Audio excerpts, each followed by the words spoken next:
En Radio Portales de Valparaíso presentamos Revelando.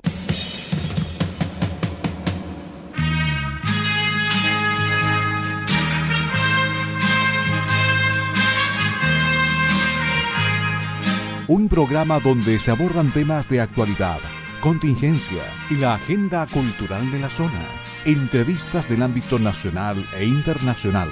Revelando es presentado y auspiciado por Asofar AG, Asociación de Oficiales de la Armada de Chile en Retiro, Asociación Gremial. Con ustedes, Revelando en Radio Portales de Valparaíso.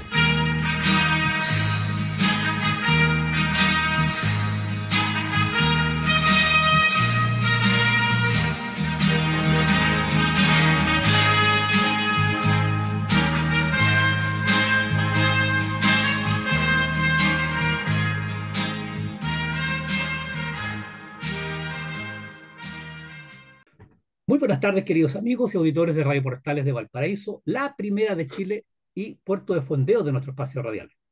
Hoy, viernes 3 de marzo de 2023, estamos dando inicio a un nuevo programa de Revelando que los acompaña de lunes a viernes de 6 a 7 de la tarde y, como de costumbre, el día viernes dedicado al movimiento Chileno de Corazón. Agradecemos a Radio Portales de Valparaíso que nos abre sus señales en el dial de FM 89.5, AM 840 y también a través de su señal online en la página web www.portalesfm.cl. Y por supuesto agradecemos a nuestro auspiciador, a quien hace posible que Revelando esté en el aire junto a ustedes todos los días y que además permite generosamente que Chilenos de Corazón los acompañemos los días viernes. Nos referimos a la Asociación Gremial de Oficiales de la Armada en Retiro, Asofar AG. Gracias nuevamente a Radio Portales de Valparaíso y un especial agradecimiento a nuestro auspiciador Asofar AG. También saludamos a nuestro amigo y colaborador Enzo Alvarado, quien permite que este programa llegue hasta los estudios de Radio Portales de Valparaíso. Nuestro agradecimiento y saludo cariñoso a Enzo. Y por supuesto, también agradecemos a nuestros amigos radiocontroladores de Radio Portales de Valparaíso y que colocan finalmente el programa en el aire. Nos referimos a don Luis Salinas, a don Mario Salazar y en estos días también en que estamos en periodo de, o han habido periodos de vacaciones, a don Claudio Alvarado. Queridos amigos de Revelando del día viernes, somos Francisco Muñoz Pinto y Mario Mataluna Morales, conductores del programa Revelando del día de hoy. Francisco, muy buenas tardes. ¿Cómo está usted en este inicio del tercer mes del año? Yo muy bien, muy buenas tardes. Mario, Enzo, ¿cómo están ustedes? Seres auditores, un gusto estar con ustedes nuevamente y al igual que Mario, doy mis agradecimientos a Radio Portales por permitirnos ocupar este espacio de su, ¿cómo se llama?, de su frecuencia del día. Así que un gusto de estar aquí nuevamente. Y antes de que se me olvide, Francisco, le voy a recordar a nuestros auditores que si no nos escucharon el día de hoy y son seguidores de nuestro programa o quieren escuchar un programa anterior, Anterior. claro, de viernes anteriores, o bien a cualquier programa de la semana, del día de Revelando, porque insistimos que Revelando va todos los días de lunes a viernes de 6 a 7 de la tarde. Nosotros estamos con Francisco el día viernes, pero de lunes a jueves hay otros queridos amigos que los acompañan en el mismo horario. eh, Pueden ir a la página web de Asofar, que es www.asofarag.cl, y ahí en la página web, en el sector derecho de la pantalla de inicio, van a encontrar el link a los programas Revelando. Ahí están todos los programas, quedan almacenados los programas Revelando de la semana, del mes y también del año. Así es que les hacemos ese recuerdo. Francisco, tenemos hartas cosas que conversar con nuestros auditores. Vamos con las efemérides nacionales y navales de la presente semana, ¿te parece? Vamos, la primera efeméride, 26 de febrero de 1817. Para poner en contexto, hace un par de semanas se había producido la batalla de Chacabuco, en que el ejército expedicionario que había cruzado los Andes derrotó a las fuerzas españolas concentradas en el centro del país. En ese contexto, las autoridades patriotas se apoderan en Valparaíso del bergantín Águila, primer buque de guerra de la Marina Militar de Chile, que fue entregado al mando del teniente Raimundo Morris, armado con cañones de campaña y tripulado por 43 hombres, de los cuales 25 eran extranjeros y 18 chilenos, entre marinos y soldados del regimiento Cazadores de los Andes. Capturado pocos días después de haberse obtenido el triunfo patriota en Chacabuco, con este velero se comenzó a cristalizar el sueño de O'Higgins, planteado en su frase: este triunfo y 100 más serán insignificantes si no dominamos el mar, expresada al término de la batalla librada el 12 de febrero anterior, como dijimos, en Chacabuco. Esto a lo que se refirió O'Higgins, que este triunfo y 100 más no serán insignificantes si no dominamos el mar. Hasta ese momento no teníamos ningún buque, nosotros como Pacha Nueva, digamos, y había que sentarse en la orilla a esperar que vinieran los españoles. Los españoles elegían, o el oponente de ese momento elegía cuándo y dónde desembarcar. Y para los dónde, chilenos claro, era imposible instalar sus tropas. enfrentarlo. Entonces era indispensable poder ir al mar a enfrentar al adversario. Esa es la trascendencia de, ¿cómo se llama?, de esta captura y de iniciar de los albores de la Armada de Chile. Ya había tenido algo en la Patria Vieja, en la época de José Miguel Carrera, pero obviamente después de la batalla de Rancagua, ese esfuerzo había desaparecido. Así es. No, y Francisco, destacar la visión estratégica de O'Higgins. En realidad, uno cuando piensa en estos personajes, se da cuenta que realmente eran genios, Francisco. Eran gente muy, muy, muy visionaria. Oye, y eran jóvenes, yo no sé qué edad tenía O'Higgins en ese momento, pero 30 y algo. 30 años, sí, claro, claro, Pero efectivamente. 30 y pocos, digamos. Sí, sí, sí, claro, En claro. general era gente muy joven. José Miguel Carrera, cuando el año 1810, tenía 24 25 años. Así es, tiene toda la razón. Era gente muy joven, pero ahí nos ve el genio, realmente era gente excepcional. Seguramente de un coeficiente intelectual muy, muy por superior de la media, Sí, como correcto. punto de Bueno, y partida. Bernardo Higgins, su papá, don Ambrosio Higgins, le había dado la mejor educación. Había estado Eso estudiando en sí, España y en Inglaterra. O sea, eso desde ese sí, punto de vista, tenía también una ventaja tremenda con respecto a las personas que estaban limitados a la educación que le había dado los españoles en Chile, porque es recordemos que el verdad, país está administrado por los españoles. es verdad, ese es un punto tremendamente importante, sí, Francisco. 1 de marzo de 1894 comienza a funcionar la primera señal horaria de Valparaíso en el frontis de la Escuela Naval, consistente en una esfera negra que caía a lo largo de un mástil desde una altura de 5 metros a las 12:00 hora local. En 1900, el boletín número 21 anunciará que el cañonazo disparado a mediodía por el fuerte Covadonga estará coordinado con la señal horaria de la Escuela Naval, siendo ambas señales absolutamente simultáneas. Este tema de la señal horaria para los marinos es un tema, es un asunto relevante. Ya Muy no ya, porque relevante. ahora existen los GPS y el GPS uno va y mira dónde está y se acabó el cuento. Pero en ese Claro, tiempo que observando el sol y las estrellas había que determinar la posición del buque, a todo esto hace no tanto tiempo, cuando yo salí de servicio en la Armada en el año 72, así era el sistema. así es. Eh, ¿Cómo se llama? Era relevante. ¿Y por qué tan importante la hora? Porque la hora era lo que permitía dar una referencia para calcular cuál era la longitud del lugar. Las estrellas podían dar la latitud, pero como la Tierra va rotando, la hora es la que indica qué momento de la rotación de la Tierra es eso. A todo esto, esa esfera la recuperaron y creo haberla visto en la parte alta de la escuela, no cae a las 12, pero la esfera es una esfera negra, vista o sea, visible desde toda la vida, todos los buques de la bahía atentos a cuando cayera la esfera para decir son las 12:00 y ajustar el avance y registrar el estado absoluto de los cronómetros de cada uno de los buques sueltos en la bahía. Así es. 27 de febrero de 1937.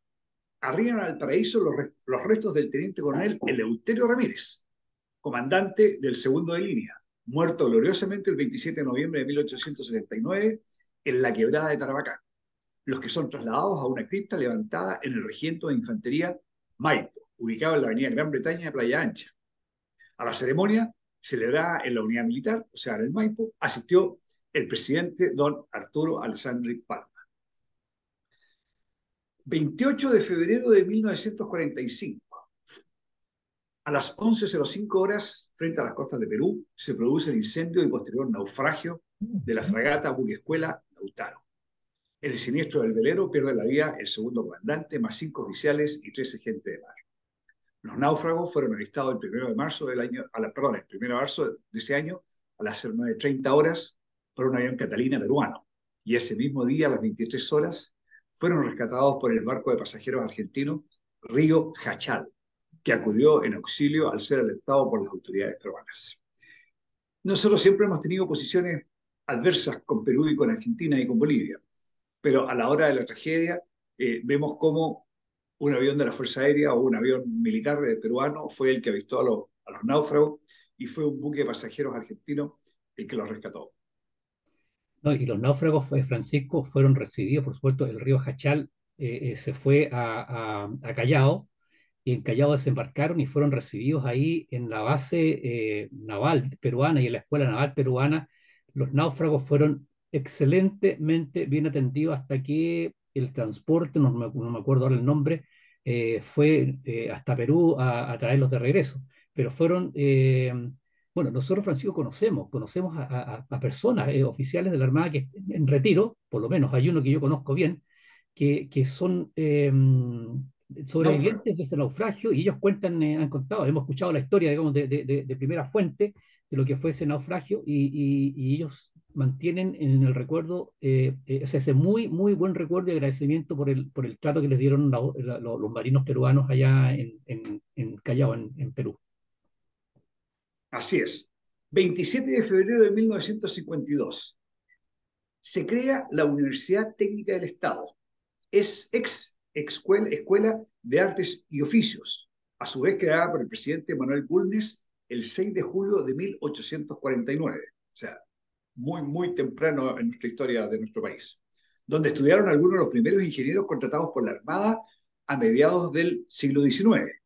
Entre sus exalumnos se encuentra Vicente Mutilla, ingeniero que murió en su puesto de combate a bordo de la corbeta Esmeralda en Iquique el 21 de mayo de 1879. A todo esto, siguiendo la evolución de la Universidad Técnica del Estado, en el año 1981, en un proceso muy exitoso de descentralización, tanto de la Universidad Técnica del Estado como de la Universidad de Chile, la Universidad Técnica del Estado tenía sedes a lo largo de todo el país, y esas sedes fueron, por decirlo, independizadas de la Universidad Técnica del Estado, perdón, adquirieron autonomía, y de ahí nace Universidad de Antofagasta, Universidad de Atacama, Universidad de La Serena, Universidad de Santiago, que está en Santiago, digamos, era parte de la Claro, Universidad Técnica del Estado, Universidad del Biobío, Universidad de la Frontera y la Universidad de Magallanes. qué magnífico. Mario, esas son las efemérides que teníamos para el día de hoy. Muy bien, vamos entonces de inmediato con las efemérides de la buena memoria del día de hoy. Les recordamos a quienes no nos han escuchado anteriormente, ¿no es cierto?, que estas son efemérides en base a noticias de la época, específicamente del periodo de 1970 a 1973, que nosotros damos a conocer lo que sucedía, así como dimos a conocer las efemérides nacionales y navales, íbamos a conocer noticias de lo que sucedía, de la prensa, que sucedían en esa época, y por como una forma de contarles a quienes no vivieron lo que nosotros vivimos en esa época, Francisco, qué era lo que se vivía y la realidad, eso pesar, ¿no es cierto?, en esto pues, que llamamos la efemérides de la buena memoria, porque, como siempre decimos, la historia reciente de nuestro país ha escrito con un solo color de lápiz.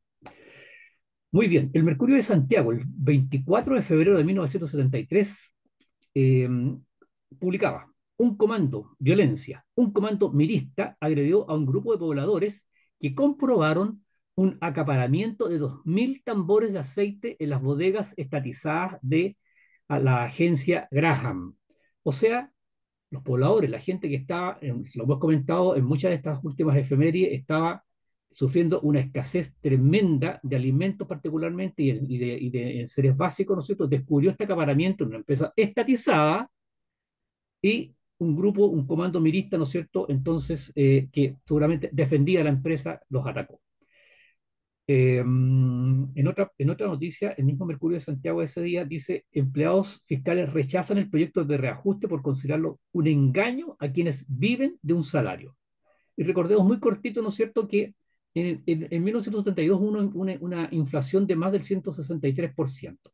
Entonces el gobierno, como no tenía dinero, recursos, en este momento ya se estaba imprimiendo, Francisco, en la fotocopiadora ahí de la época, billetes sin respaldo. Entonces ellos no planificaron un reajuste de sueldo a fines del año 1972, sino que un bono compensatorio que llamaron. Y esto causó tanto revuelo que el gobierno tuvo que, le torcieron la mano y tuvo que planificar un proyecto de reajuste, el cual, ¿no es cierto?, tuvo muchos problemas y en ese minuto se discutía efectivamente respecto del reajuste.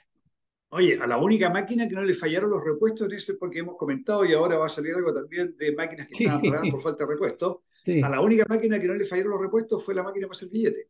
a la Esa máquina de hacer billetes, sí, funcionaba, es esa funcionaba día y verdad, noche y nos generó la inflación y el desastre que nos generó.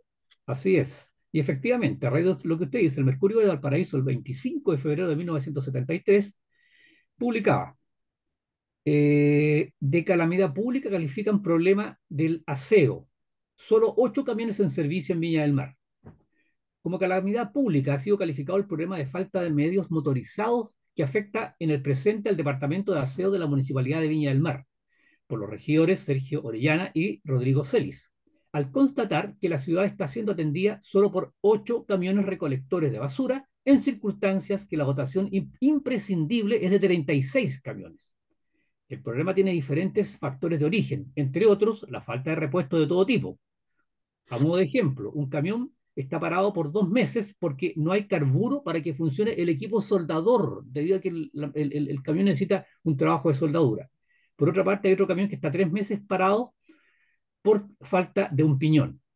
Y por su parte, el personal de la maestranza reclama la falta de herramientas tales como alicates, llaves, brocas, dados, etc. O sea, un desastre, Francisco. Mario, lo que siempre se destaca es el desabastecimiento de comestibles, digamos, de Sí, artículos de primera necesidad.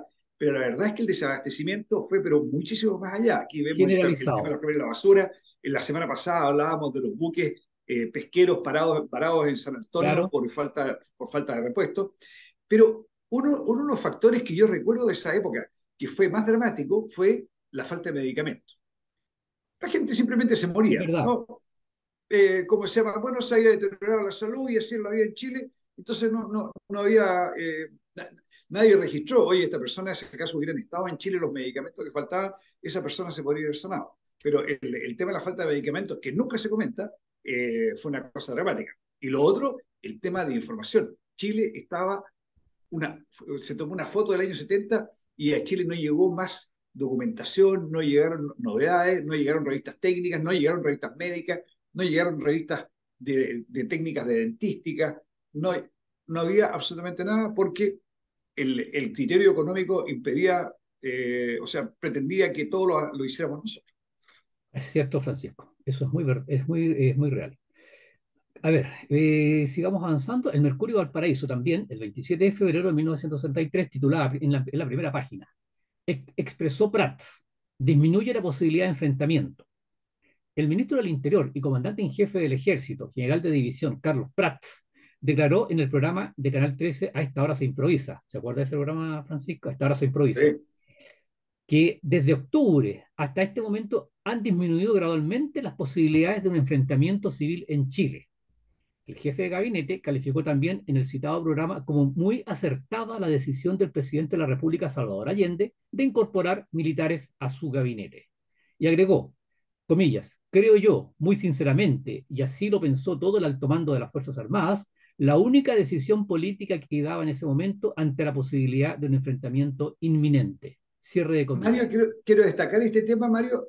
¿Qué hacía el comandante en jefe del ejército de ministro del Interior, de jefe de gabinete? ¿Qué hacían los otros almirantes y generales trabajando en cargos netamente políticos? Vamos a volver a eso después, más adelante en el programa. Es verdad, Francisco, tenemos por ahí una noticia, o sea, una pauta un punto de la pauta con ese tema. Pero efectivamente, Francisco, lo que pasa es que derechamente las Fuerzas Armadas fueron mal utilizadas y mal utilizadas. Y esto tiene un contexto. Lo hemos comentado acá, en octubre de 1972 se realizó un paro generalizado que puso en seria crisis al país, y en ese momento se hablaba de una inminente guerra civil. Y esto fue una estrategia del gobierno de la Unidad Popular, la verdad de las cosas, porque con esto efectivamente, yo le estuve leyendo la entrevista completa, y en esta entrevista el general Prats decía que con la colocación de los militares en el gobierno hubo un aplatamiento de los ánimos crispados que había en ese minuto. Entonces se pensó por algún minuto, bueno, entran los militares esta cosa puede cambiar en buen chileno. Ese fue un poco el tema. Pero la realidad es que lo que estaban haciendo los militares era permitir que la revolución siguiera funcionando, Así porque es, lo que había que Francisco. hacer era parar la revolución. Así es. Y los militares estaban siendo utilizados para darle un contexto, perdón, un respaldo de armas, digamos, un respaldo de fuerza para poder seguir con la revolución adelante. Así es. Bueno, lo que más destaca, ¿no es cierto?, la Constitución Política de la República, el no uso político de las Fuerzas Armadas. Ahí se está haciendo un uso grosero, un uso político grosero de las Fuerzas Armadas. Es verdad. Bien, el mismo Mercurio de Valparaíso, el 27 de febrero, en otra noticia, destaca: señaló Harpa en Valparaíso, Chile está sumido en la angustia. En una gigantesca concentración realizada en el Parque Italia, que llegaba hasta la Plaza Victoria, esto por Pedro Montt, el presidente del Partido Nacional y candidato a senador por Santiago, Sergio Onofre Jarpa, dijo en parte de su discurso: he recorrido diferentes provincias del país y he visto reflejada la angustia y la inseguridad en el rostro de miles de chilenos. En todas partes se advierte palpadamente la inseguridad en el futuro y que día a día se cierran las perspectivas para la juventud de nuestro país.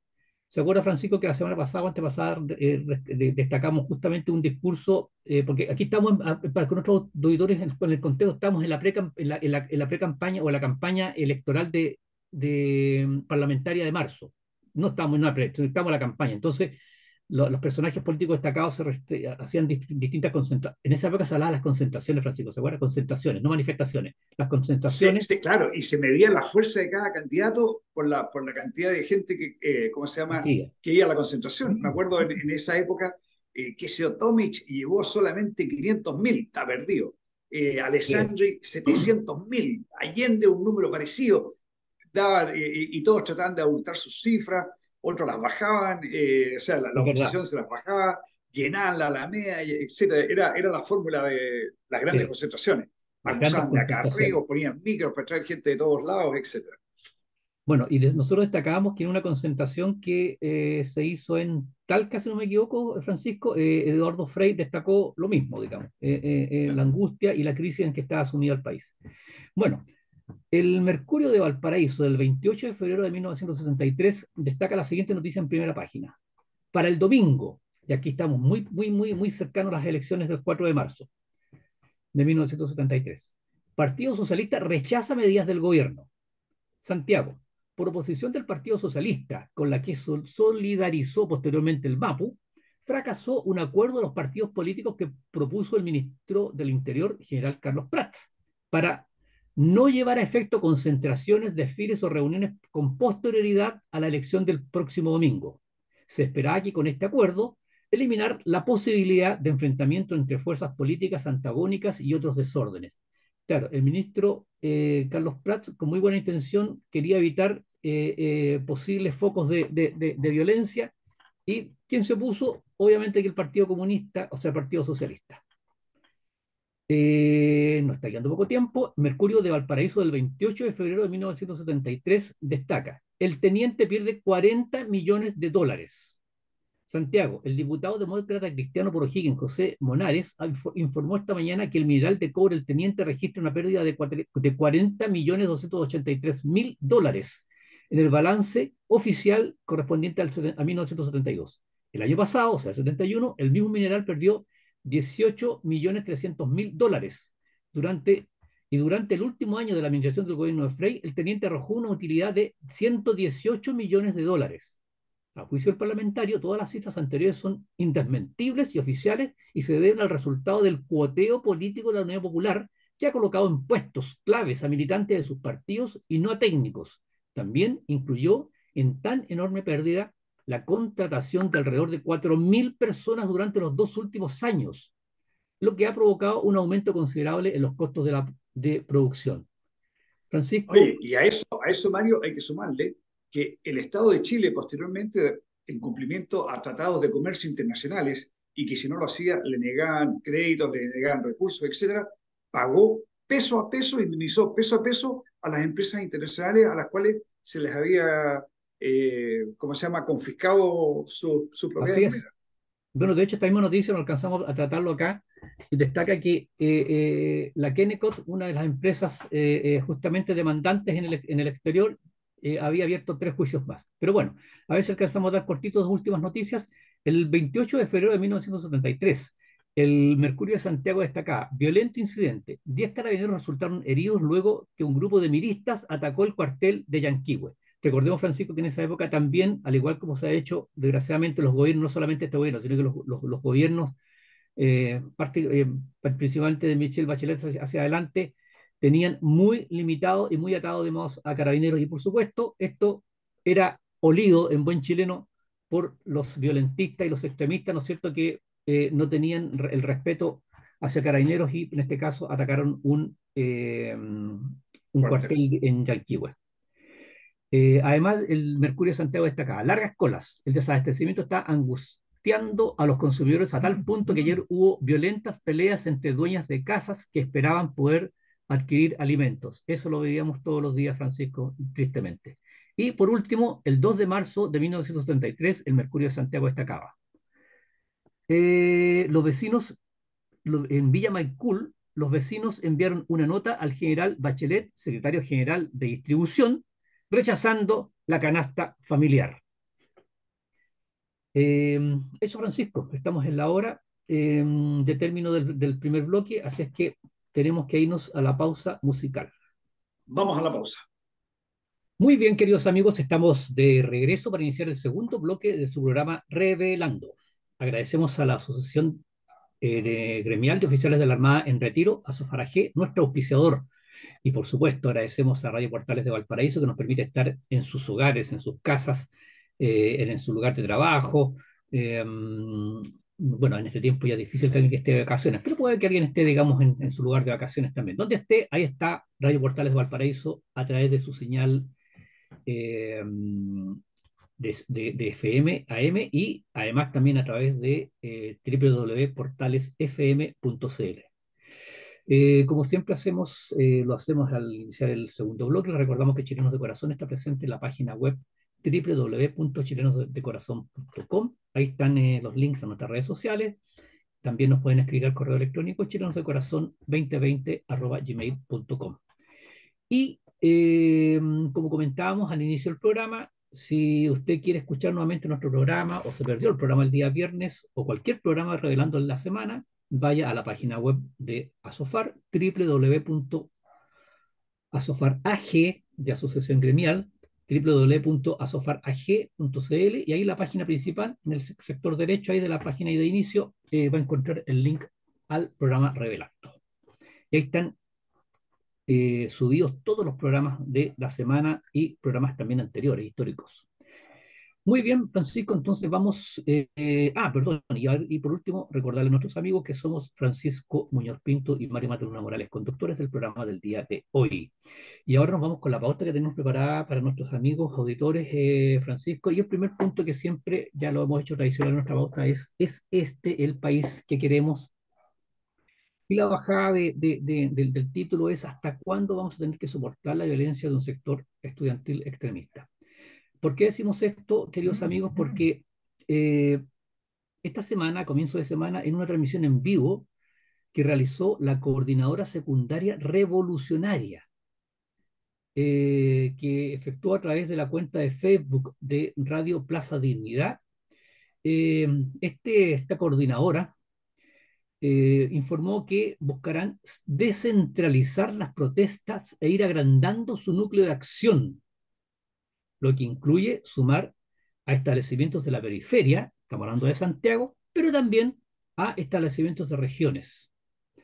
Y aquí voy a destacar la compañera M, así se identificó la compañera M, estudiante del Liceo 4, integrante de esta coordinadora, que el detalle, ¿no es cierto?, cuando vivimos esta noticia, la destacaban como compañera M, no dieron el nombre porque probablemente sea menor de edad.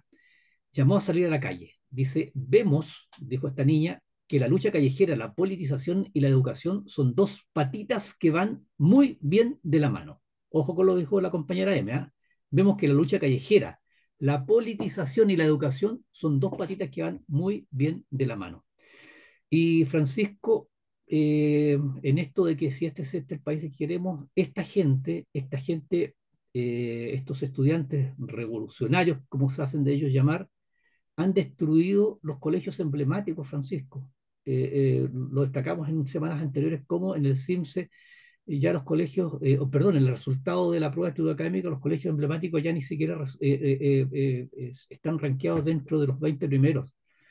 Eh, Y lo entonces, otro, perdón, Mario, para dar es la que idea, han destruido los colegios emblemáticos, pero ahora, Francisco, como hay colegios emblemáticos, y en particular, ya no quedan emblemáticos, sino que ahora están los colegios bicentenarios, que son han tenido muy buen resultado. Entonces, estos jovencitos quieren ir ahora por destruir a esos otros colegios que están quedando, que quedan aún entregando una buena educación, Francisco.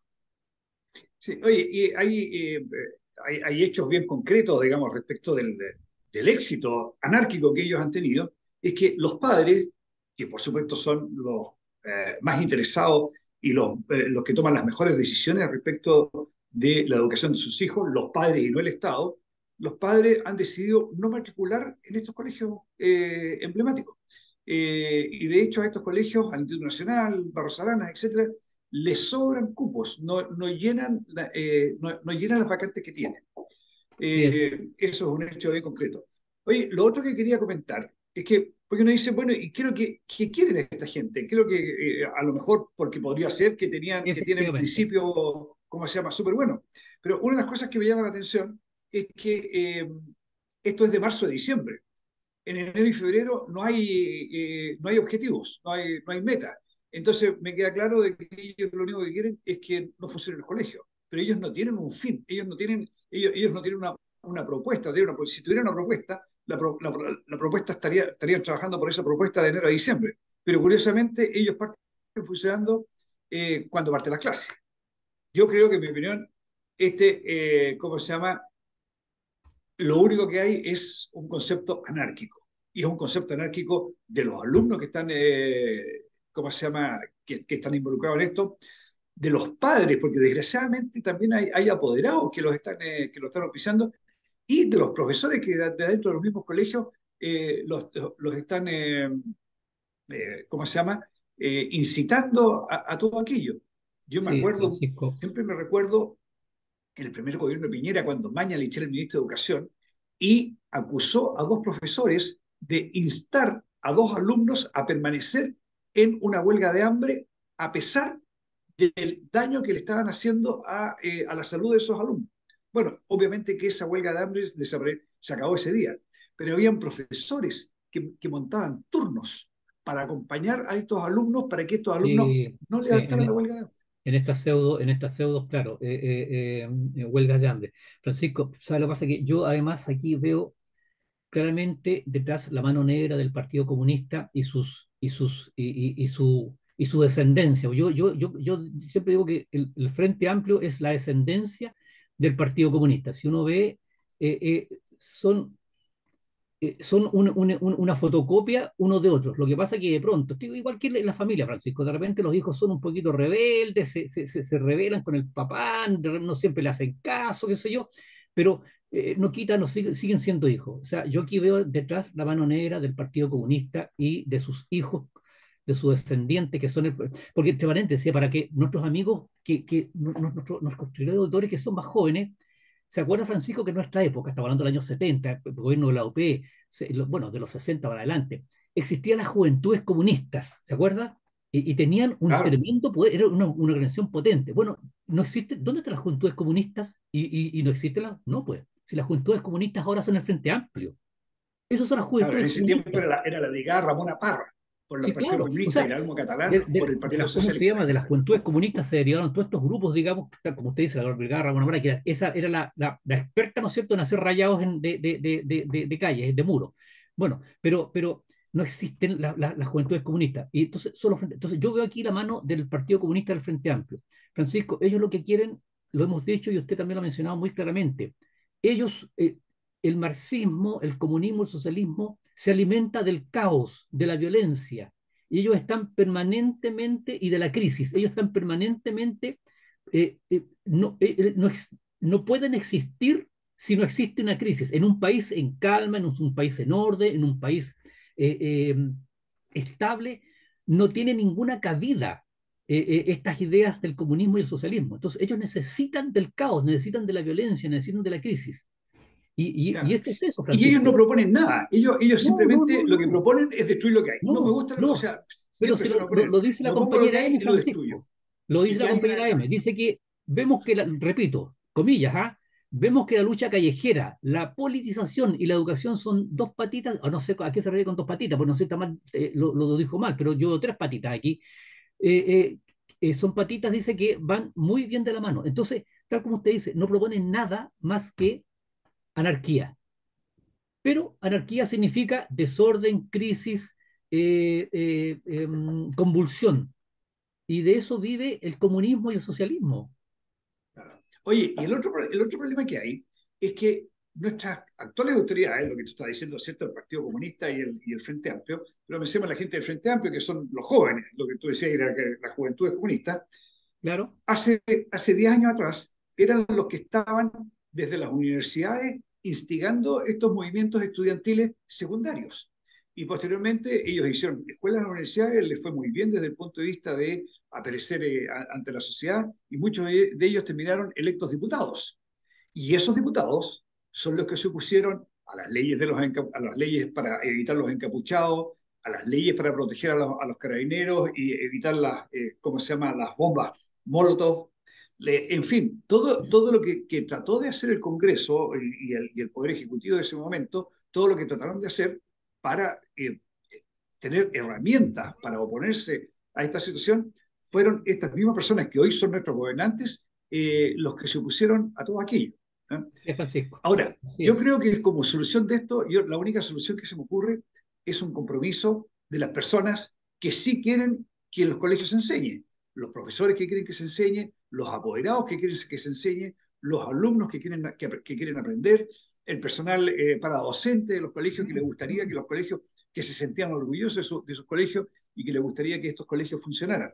Eh, por el lado de las autoridades, yo no me imagino a la, No, no, eh, no, a la no. alcaldesa de Santiago No, no, no. tratando de hacer algo. Si ella es de ahí, ella es parte de este, Es parte ella es de, parte del problema. es parte del problema, es verdad. Bueno, pero volvemos a la pregunta inicial, Francisco, y que se la hacemos a nuestros editores. ¿Es este el país que queremos? ¿Es la violencia permanente? Vemos, Francisco, el tremendo, creo que el porcentaje de ausentismo el año pasado, creo que fue de veintitantos por ciento. No, no, no, traté de buscar esa cifra, pero no tuve tiempo. El ausentismo escolar y la deserción escolar, porque realmente una cosa es el ausentismo y otra cosa es la deserción escolar, que es altísima. Entonces, ¿es este el país que queremos? Jóvenes, ¿no es De cierto?, ninguna manera. que no permiten que se imparta educación en los colegios, en los liceos, por supuesto, que no es este el país que queremos, ¿no es cierto, Francisco? De ninguna manera. Bueno, y esperemos que nuestros auditores tampoco quieran un país así. Bueno, el segundo punto de la pauta es también, ya es tradicional, el nuevo proceso constitucional. Lo comentamos fuera del micrófono, Francisco, no tenemos mucho que decir, pero sí algunas cositas pequeñas, ¿no es cierto? Como por ejemplo que ya lo vimos ya desde la semana antes pasada, los partidos, las coaliciones creadas, ya dieron a conocer sus candidatos, los candidatos se están dando a conocer. Eh, como hemos repetido en múltiples oportunidades, le pedimos a nuestros auditores que sean responsables, que el voto es obligatorio, si todos tenemos que votar, pero que sean responsables, no le den el voto a cualquiera, no den el voto porque es parte de un partido o es parte de una coalición. Voten por la persona, estamos hablando eh, de las elecciones del Consejeros, consejero consejeros. constitucional, claro, consejero. Entonces los candidatos, voten por alguien que, por último, sí, puede que no esté de acuerdo con nosotros, pero que esté de acuerdo con sus ideas. No vote al tuntún, como decíamos antiguamente, al achunte o al voleo. En el programa Revelando, de lunes a viernes, nos hemos hecho un compromiso, quienes estamos siendo locutores de estos programas, de ir entrevistando a los candidatos para que nuestros auditores los conozcan y voten informadamente. Es un proceso demasiado importante, Francisco, para tomarlo a la ligera. Y dentro de este proceso ya también se dio a conocer que la franja televisiva se va a transmitir entre el viernes 7 de abril hasta el jueves 4 de mayo, esta franja de televisión a la cual los candidatos van a tener oportunidad muy cortamente, ¿no es cierto?, de dar a conocer sus ideas. Me gustaría, Mario, recordarle a nuestro auditorio brevemente cuál es el cronograma que hay de aquí hasta el plebiscito de salida. Excelente, Francisco. El 6 de marzo, o sea, el lunes, el próximo lunes, es la instalación de comisión de expertos y del comité técnico de admisibilidad. ¿Qué es lo que es la comisión de expertos? La comisión de expertos es un grupo de expertos designado por los partidos políticos, ya están designados, se instalan el próximo lunes y ellos tienen 3 meses, hasta el 7 de junio, para proponer una constitución. Ya leí hoy día en la prensa que están diciendo que el tiempo que tienen no es suficiente y que requieren una extensión de tiempo.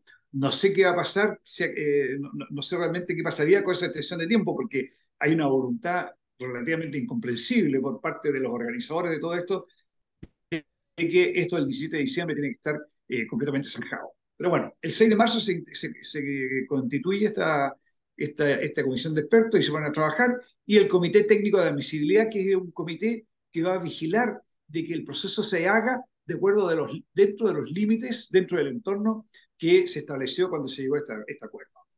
Tú decías recién, el 7 de abril parte la franja de propaganda, ¿no es cierto? Televisiva. Que se extiende, claro, que se extiende hasta el 4 de mayo. Y el 7 de mayo, 3 días después, ¿no es cierto?, es la elección de los miembros del Consejo Constitucional, ¿ya? Y el 7 de junio, los miembros del Consejo Constitucional, los electos, se instalan y reciben el trabajo hecho por los expertos y parten desarrollando su trabajo. Ellos tienen que proponer una constitución, ellos también tienen que respetar los límites que se establecieron, se ven afectados también por el Comité Técnico de Admisibilidad, que debería estar verificando esto, y el 17 de diciembre es el plebiscito de salida, en el cual, dependiendo de lo que proponga los expertos y el grupo de trabajo, vamos a ver si es bueno o es malo, si queremos aprobar o rechazar. Los términos son otros, pero en el fondo es aprobar o rechazar. Y bueno, tú decías, la franja parte el 7 de abril. Eso vale. Excelente, Francisco. Entre paréntesis, ayer estuve escuchando el programa del día de ayer, revelando, estuve escuchando la entrevista que se hizo el candidato Palamara, no recuerdo en este minuto el nombre, el candidato Palamara, y un punto que a nosotros nos preocupa mucho, de estos 12 límites o bordes, ¿no es cierto?, que son, que es el cajón, que es el amarre que se hizo para este proceso, porque se supone que no se pueden salir de esos 12 límites, pero él justamente decía que un límite que a nosotros preocupa mucho, que a nosotros nos preocupa mucho, esto de que Chile es un Estado social y democrático de derecho. Entonces él mencionaba, bueno, si bien está ese límite, lo que nosotros pretendemos, lo que yo pretendo, decía, es establecer un límite al límite. O sea, claro, limitar de que eso no sea una soga en el cuello. Pero bueno, pero por lo mismo decíamos, insisto, queridos amigos, infórmense, estén pendientes, ¿no es cierto?, del programa Revelando o de los programas en donde se entrevistan a los candidatos, para que cuando voten el 7 de mayo sea de manera informada. Lo leí por ahí, no es mío, pero hablando de esto del Estado social y democrático de derecho, hay un grupo que quiere que este Estado social y democrático de derecho vaya lo más a la izquierda posible, en el sentido que sea el Estado el proveedor de todo. Promueve la igualdad, promueve que no hayan ricos, o sea, en el fondo es nivelar para abajo, ¿ya? En cambio, hay otro grupo, me gustó la frase que decía: oye, ¿sabes que nosotros estamos por el emprendimiento, estamos porque el Estado no intervenga, le permita a las personas trabajar, y lo que ese grupo quiere es que no hayan pobres? No le importa que hayan ricos, pero le gustaría que no hubieran pobres en el país. Me gustó una forma, en alguna medida es una caricatura, pero es una caricatura bastante cercana a la realidad. Hay un grupo que gustaría que no hubieran pobres en el país, y hay otro grupo que le gustaría que no hubieran ricos en el país. Fantástico. Sí, Francisco, digámoslo derechamente, si el sector que quiere que esto de Estado social y democrático sea un Estado, un Estado proveedor absoluto, el gran padre, está en la ideología, está el comunismo, el socialismo, es el Partido Comunista y el Frente Amplio, los que quieren eso. Eso es lo que quieren ellos es ir más allá, libertad limitar, o sea, mejor dicho, eliminar la libertad. O sea, aquí el Estado es el que provee, el Estado es el que dirige, el Estado es el que dispone. Y todos hacemos lo que el Estado diga. Aquí no existe libertad. O sea, ese es el extremo al cual ellos quisieran llegar. Cuba, Venezuela, y todo Unión Soviética, ¿no es cierto? Y todo el proceso fracasado que se vivió hasta los 80. Bueno, vamos con el próximo tema, Francisco, que hemos titulado Basta ya. Y la bajada del título este de Basta ya es ¿hasta cuándo vamos a aceptar que la mala clase política continúe sembrando el odio y la división? Hemos comentado acá en el programa, Francisco, cómo el gobierno, a partir del año pasado, ya dictó las pautas para este plan que tienen ellos de conmemoración de lo que ellos llaman el 50 años del golpe de Estado en Chile. Entonces, aquí, Francisco, no se trata solamente de hacer una ceremonia, sino que aquí este gobierno lo que hizo fue establecer un plan concreto, global, que involucra no solamente el gobierno central, involucra los gobiernos regionales, involucra todo el país y con una cantidad de recursos que por supuesto son recursos del Estado, recursos que aportamos todos con nuestros impuestos, enorme, con todo el peso del apartaje del Estado, pero enfocado a lo mismo, continuar con el tema, Francisco. ¿Hasta cuándo? ¿Hasta cuándo vamos a seguir sembrando el odio, la división, el rencor? Y esto es marcado lo que decíamos, porque ellos viven ellos alimentan de la crisis, se alimentan del odio, de la división. Pero bueno, lo mencionabas, también se mencionaba en el programa de ayer, revelando el gobierno acaba de publicar lo que ellos llaman el relato oficial de la conmemoración de los 50 años del golpe de Estado de Chile.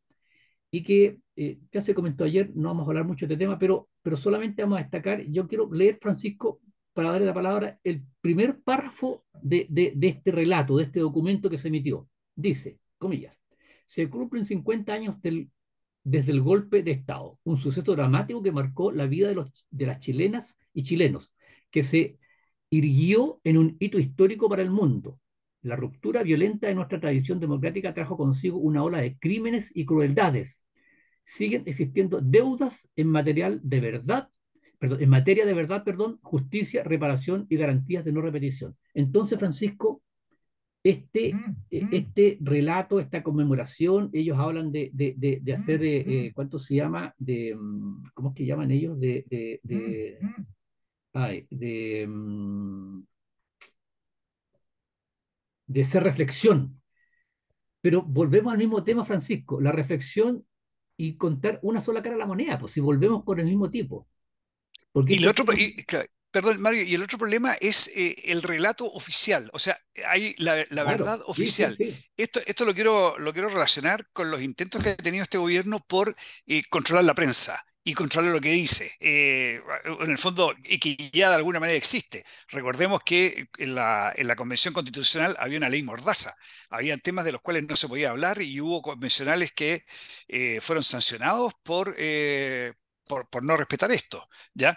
Entonces, cuando tengo mi verdad, y resulta que mi verdad es una verdad, y para poner un ejemplo, cuando el presidente de la República dice que la Constitución fue una Constitución escrita por cuatro generales, y resulta que eso es mentira, cuando la ministra del Interior dice que el proceso se termina el 4 de septiembre, y aquí estamos embarcados en este tema, cuando el ministro de Economía dice que los dólares no les afectan a las personas y que la inflación tampoco, ¿ya? Entonces, esas personas son las que ahora, las personas que dicen esas mentiras, son las personas que ahora están estableciendo una verdad.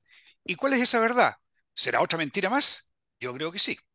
Oye, y lo otro que quería destacar, lo otro que quería destacar, Mario, es la presidenta del Partido Socialista, Paulina Bodanovich, Eso. dijo: espero que las Fuerzas Armadas participen en la conmemoración de los 50 años del golpe militar. Estábamos hablando recién, cuando estábamos hablando en el periodo, en la primera parte del programa, cuando hablábamos de la buena memoria, hablábamos de las declaraciones del comandante en jefe de ejército, general Carlos Prats, ¿ya? Que Ministro del Interior en ese minuto. había sido citado por el gobierno, porque no fue convocado, fue citado, digamos, se le ordenó asumir como ministro del Interior. Y habían otros generales y almirantes también en distintos puestos. Fueron, y ha pasado muchas veces en nuestra historia, fueron los políticos a buscar a los militares a los cuarteles para que los militares les ayuden a solucionar el problema. Y resulta que posteriormente los militares se involucran, y cuando los militares se involucran ya no sabemos para dónde va a partir la cosa, porque los militares también piensan, tienen otra forma de ver las cosas y tienen otra forma de solucionar los problemas. Ahora quiere esta señora Paulina Boanich irresponsablemente involucrar nuevamente a los militares porque esto es un acto político. Esto no es un acto Así es, profesional, esto es un acto así es. netamente político. Y ella está convocando a los militares que se sumen a estos actos. Es una tremenda irresponsabilidad. Es lo que han hecho siempre los políticos. Ir a los cuarteles a buscar a las Fuerzas Armadas. Las traen, las involucran en el problema y después las Fuerzas Armadas son los primeros, los número uno en el banquillo de los acusados. Eso lo encuentro una tremenda irresponsabilidad. Es Y una... tengo otro punto, Mario, que me gustaría, perdona, tengo Sí, otro sí, punto sí. que me gustaría comentar. Siempre se habla, y se destaca mucho en este cuento, que es que el 11 de septiembre de 1973 se rompió la larga tradición democrática chilena. Primero que nada, no era una tan larga tradición democrática que en Chile, No, es no, una no. frase bonita, pero Sí, en el siglo XX las cosas en el país no fueron nada de tranquilas y la democracia sufrió varios inconvenientes. Y lo segundo así que es. quiero decir, Mario, es que el 11 de septiembre de 1973 la democracia ya estaba completamente destruida. Quiero recordar un solo hecho, ¿ah? Hace un par de semanas, 3 semanas atrás, hablamos del discurso del presidente Allende en el Estadio Nacional en el mes de febrero, con Claro, motivo de las elecciones del 4 de marzo que venían, ¿no es cierto? Y claro. en ese momento, no me acuerdo las palabras exactas, pero en el fondo el presidente Allende dijo: quiero que entiendan que la revolución, pase lo que pase, en el fondo pase lo que pase el 4 de marzo, sea electo quien sea electo, la revolución no se detiene, la revolución continúa, y llamó a sus adeptos a defender la revolución. Así Todos es. sabemos que las revoluciones son a sangre y fuego. Así ¿A qué es es. lo que Así estaba es. llamando él? ¿Cuál era su llamado? Si es que no les iba bien el 4 de marzo, eliminar la democracia, hacer valer o sea, pasar a la etapa a sangre y fuego para sacar adelante ¿cómo se llama? La revolución. Entonces, en febrero de 1973, ¿teníamos democracia plena? ¿O ya estaba? Y después, No, por no, no. supuesto que el 10 de septiembre de 1973 te puedo garantizar que democracia no había. Bueno, preguntémosle a la democracia cristiana, pues, Francisco, que todavía existe como partido. Preguntémosle a la democracia cristiana nomás, a ver que recuerden, echen un poquito eh, repasen las hojas de más atrás, ¿no es cierto? A ver si había democracia en Chile. Bueno, Francisco, estamos ya al final del programa y un poquito pasados de tiempo, así que tenemos que despedirnos. Disculpa, Mario, ¿cómo se llama? Me tomé la palabra y te quité Muy, mucho muy tiempo, bien, pero muy bien. ¿cómo se llama? Quería comentar esas cosas, señores auditores. Muchas gracias por habernos acompañado y nos vemos el próximo viernes. Muy bien, queridos amigos, como siempre lo hacemos al finalizar el programa, les agradecemos de corazón su sintonía, les deseamos que tengan un muy buen fin de semana y nos encontramos el próximo viernes si Dios quiere, pero continúen la sintonía de Radio Portales de Valparaíso y que tengan una muy buena tarde-noche. En Radio Portales de Valparaíso hemos presentado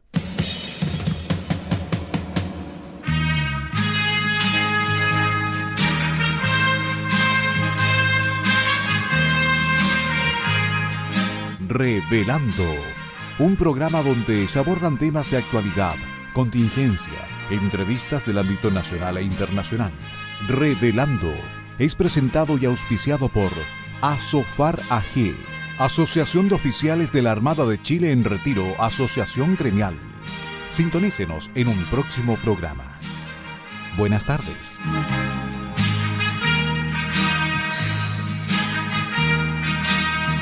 Las opiniones vertidas en este programa son de exclusiva responsabilidad de quienes las emiten y no representan necesariamente el pensamiento de Radio Portales de Valparaíso,